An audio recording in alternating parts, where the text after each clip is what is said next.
What's up and welcome to the video. So we have a fun one today. This is the Meta Quest 3 and it's the new $500 mixed reality headset from Meta. And I gotta say, after using it for some time, I honestly think from a standalone mixed reality headset perspective, this is probably the best experience you can find. So let's talk about what makes this headset so cool. So when you think about the concept of something like virtual reality games, it's not exactly something that's super revolutionary, right? Like it's been around for quite some time. And when I think about something like the Meta Quest 3, I'm thinking to myself that it's not necessarily revolutionary from the types of games that it's delivering for you to play. Sure, let's say you wanted to run a game like Beat Saber on Quest 2. It'll look good, and it should look better on Quest 3.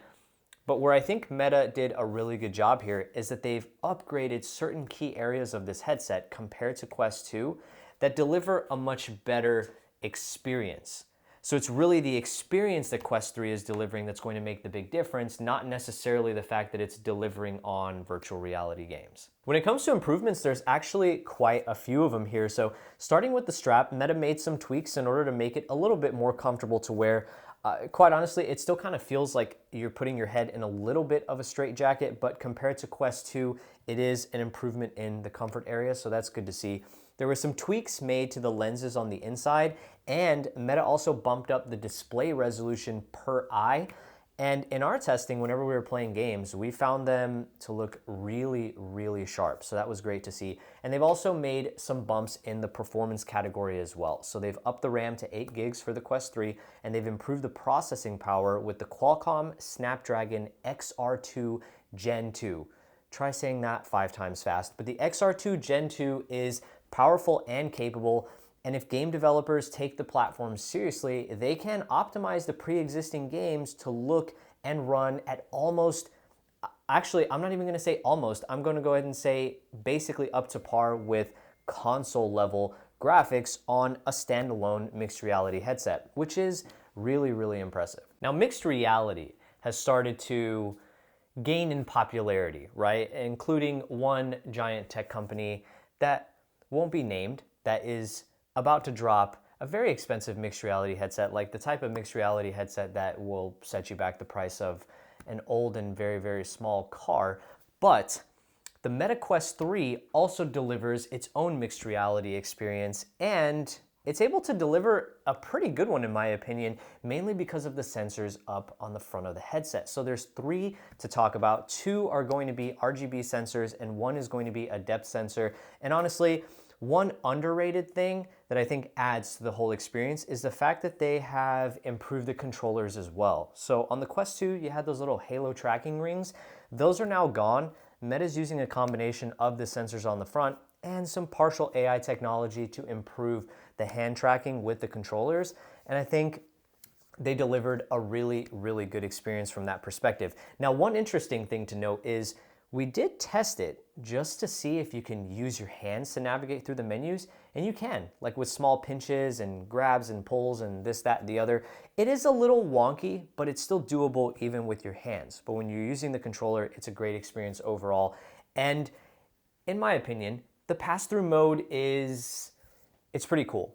The new sensors on the front allow you to see in full color, and I mean, you can definitely navigate your surroundings and you can get things done while you're wearing the headset. I've seen some reviews online talking about crystal clear clarity on the front. That's definitely not the case. In my experience, it's been more grainy. Like when I think about a crystal clear experience, I think about something that's completely seamless. Like you have absolutely no idea that you're wearing it. It's as if you're wearing nothing on the front of your eyes at all. But needless to say, this is still very, very good, a noticeable improvement over the Quest 2. And I think Meta did a pretty decent job delivering. It's pretty cool. And like I mentioned at the beginning of the video, the Meta Quest 3 starts at $499, but that's really just Meta's way of getting you into the door for the headset. If you really want to start customizing the headset or maybe even getting some accessories that are going to benefit you in some way, or even go for increased storage, you're definitely going to see the price bump up. So $500 for the entry level, 128 gigs of storage.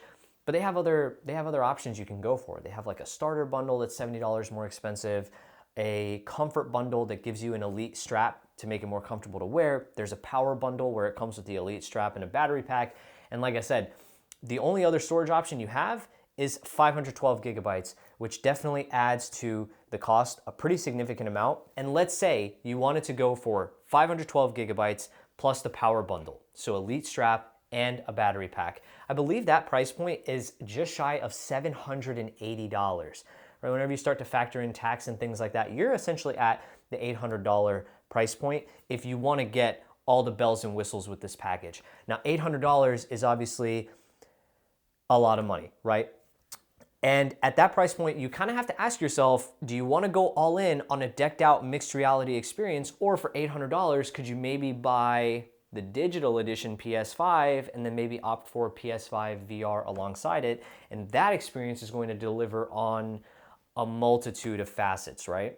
Either way, I had a bunch of fun with the Meta Quest 3, and it makes me even more excited for the upcoming Vision Pro, albeit the Vision Pro is like 8 times the price of this, but it's an exciting category to get into, so I'm excited to see what the future holds. And as always, if you enjoyed watching the review, consider hitting that like and subscribe button down below. If you're new, get in the comments, let me know if you bought yourself one of these. And as always, thank you so much for watching, and I'll catch you in the next one.